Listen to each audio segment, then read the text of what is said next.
everyone. Hi, everyone. Thank you so much for joining us today. My name is Renee Beck, and my fellow group members are here with me today. We have Brian Guzman, Chloe Trin, and Roberto Dewberry. We're all first-year physical therapy students at the George Washington University. And I'm going to go ahead and share my screen so you guys can take a look at the PowerPoint that we have for you today.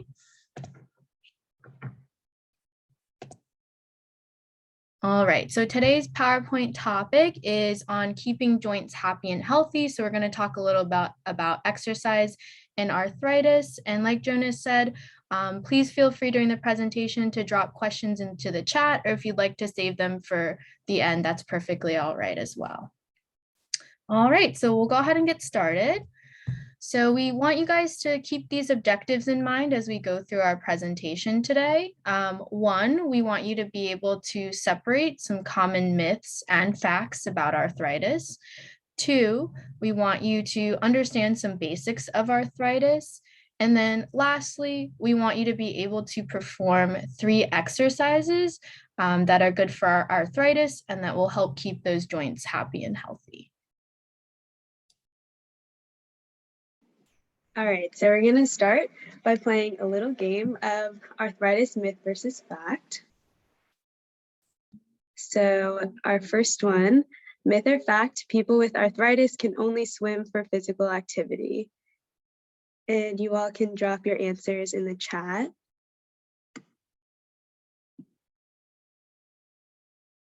All right, so this one is a myth. So people with arthritis can benefit from a lot of low impact physical activities. So for our next one, myth or fact, the more you use your joints, the more they'll hurt.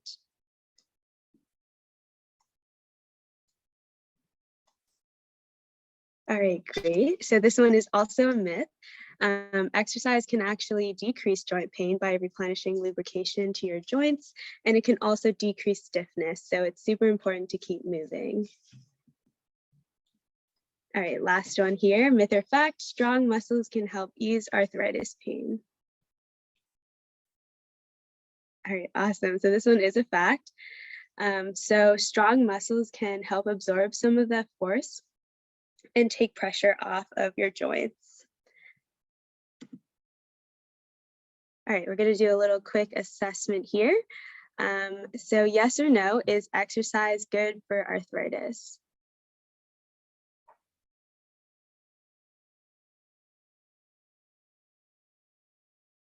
Awesome, yeah, so this is correct. Exercise is great for arthritis. And I'm going to pass it off to Brian. He's going to talk to you all about some arthritis.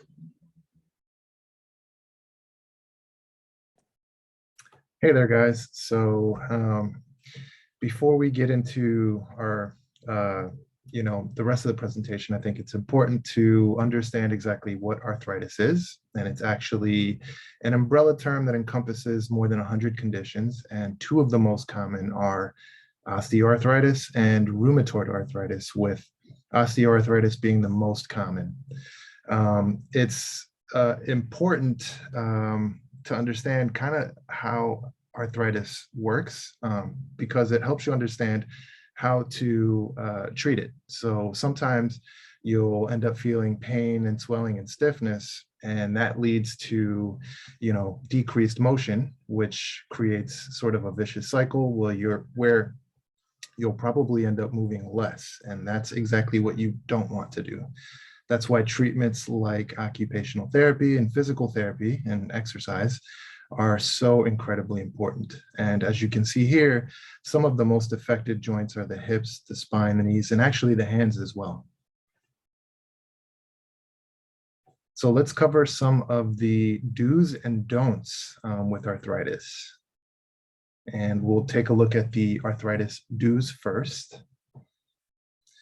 So as I mentioned, it's important to keep the joints moving. As Chloe mentioned, this is incredibly important because the lubrication and the nutrition that your joints need to remodel and survive only come through motion. So things like low impact exercises like swimming and cycling are incredibly important, but it's always important to check with your physician before starting any kind of exercise regimen.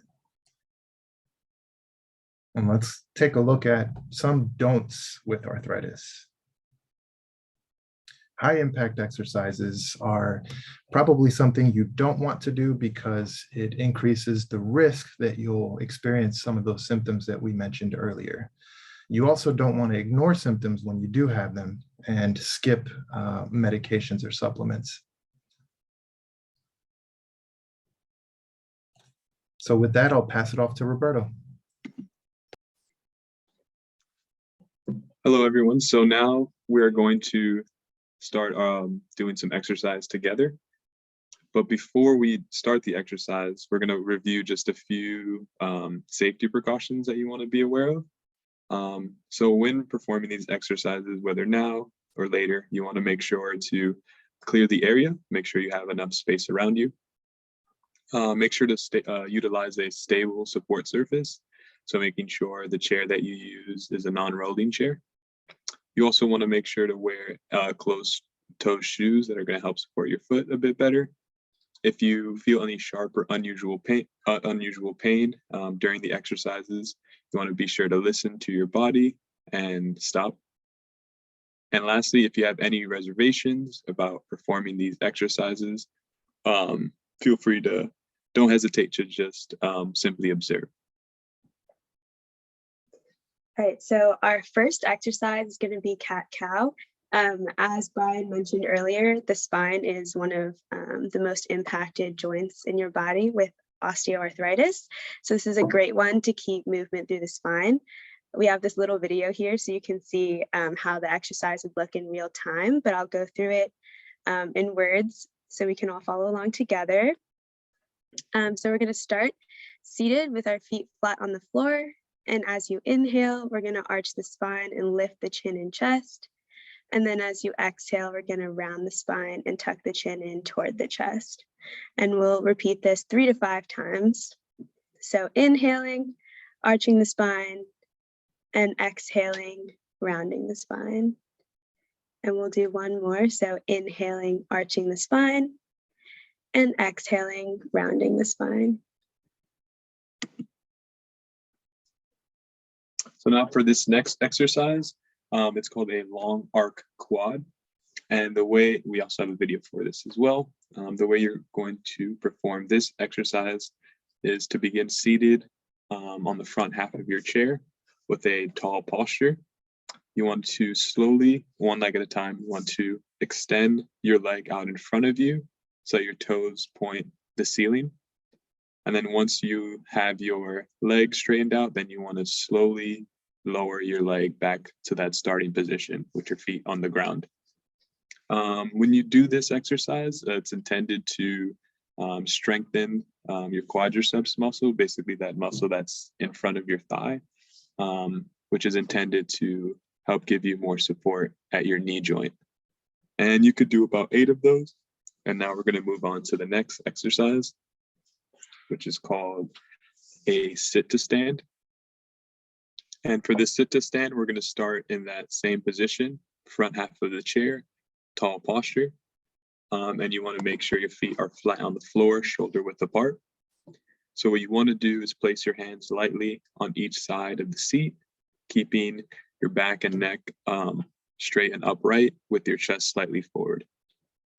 You want to slowly then begin the movement by leaning forward and slowly shifting your weight towards the front of your feet and slowly begin to stand up into your regular standing posture. And feel free to use your hands for as much balance support as you need. So then once you're standing tall, you want to slowly reverse that motion and slowly sit back down.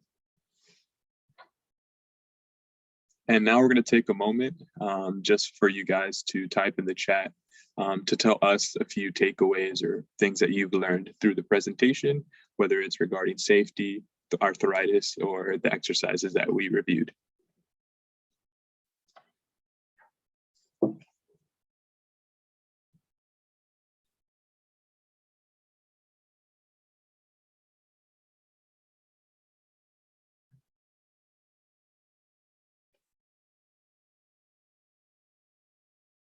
And Nancy says, do low impact exercises. Nadia says, sit to stand is common benefit to so many physical therapy ailments, movement awareness, and consistency. And nice. So now we'll move on to the next section.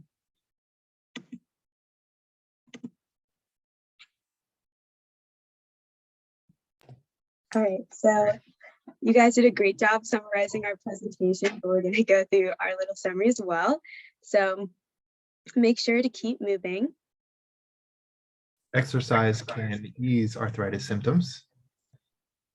You can still stay active and engaged in your community with arthritis.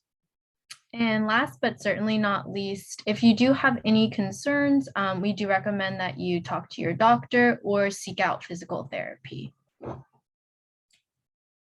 So that's all we have for you guys today. We want to thank you so much for taking time out of your day to join us for this presentation. Thank you for being engaging and participating in the exercise.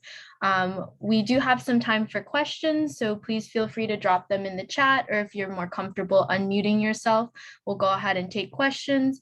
And then if you guys have any additional questions and you'd like to speak to our course instructors, we've attached their contact information below. And then last but certainly not least, we also sent Nadia a handout that has some highlights and the exercises presented in this presentation if you'd like a quick reference. So I believe she already sent that out as well.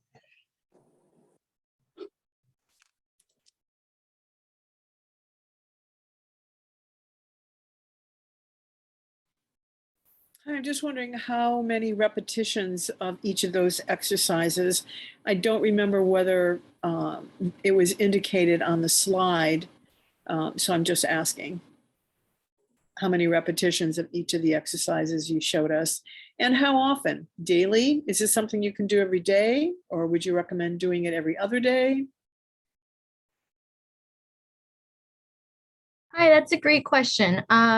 So typically when you want to strengthen your muscles, 3 sets of 10 is a very common dosage, but we always recommend that if you're just starting out or you're uncomfortable, it's always good to ease in. So you could start with 5, and then maybe as you do that a couple of days, if you feel more confident, you can then move up to 8, move up to 10, do more sets. And then you can really do these anytime during the day, whatever schedule works best for you. You could do them when you wake up in the morning. If you want a quick break from doing errands or watching TV, it's a good time, or even right before bed. Any exercise is better than no exercise. Great question. So you said every day, you could do them every day.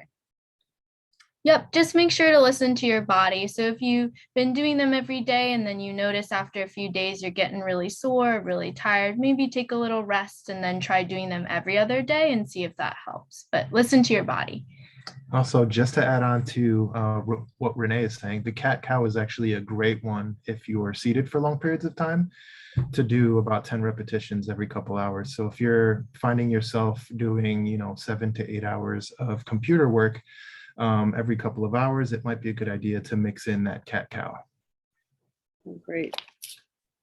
Did I miss it, or did you forget the one leg on the first exercise? It's possible that we only demonstrated the one leg in the video, but good catch. We do want you guys to do the long arc quad when you're sitting on both legs. Right. I didn't know if I missed it or. No worries. I think we only performed the one side, so no worries, but Okay. Good eye.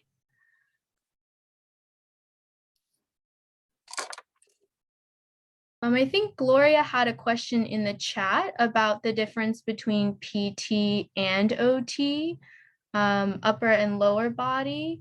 So PTs and OTs do work very closely together, and sometimes some of what they practice is very similar or overlaps. But at least from my understanding, is that physical therapy is more about exercising, building muscles, And OT is more like making sure you can do activities of daily living. So showering every day, brushing your teeth, eating with a fork and a spoon, that kind of stuff. So maybe some more fine motor movements, not necessarily big motor movements like walking or sitting and things like that.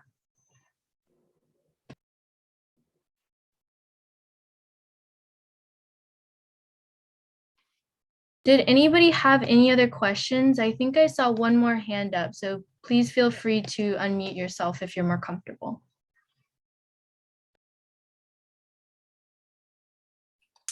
I have a question. Hello? Yeah, go ahead. Could you suggest an exercise for arthritis of the hands? Yeah, so we in our handout, we do have one. And it's basically you're making a fist. So it's going to help strengthen the muscles that flex your fingers and extend your fingers. We also provided in our handout a couple more resources at the bottom that also have other exercises as well. Thank great you very question. much. Thank you so much for asking. Mhm. Jonas will be sending out the handout to the participants. Yeah, and I want to just thank everyone for joining us. I'll make sure you get the handout. I put it in the initial email, but I'll make sure I put it in the post email as well, along with the recording of this presentation. But I just want to thank you for an informative presentation. And I hope people will stick around for our next presentation in just a few minutes.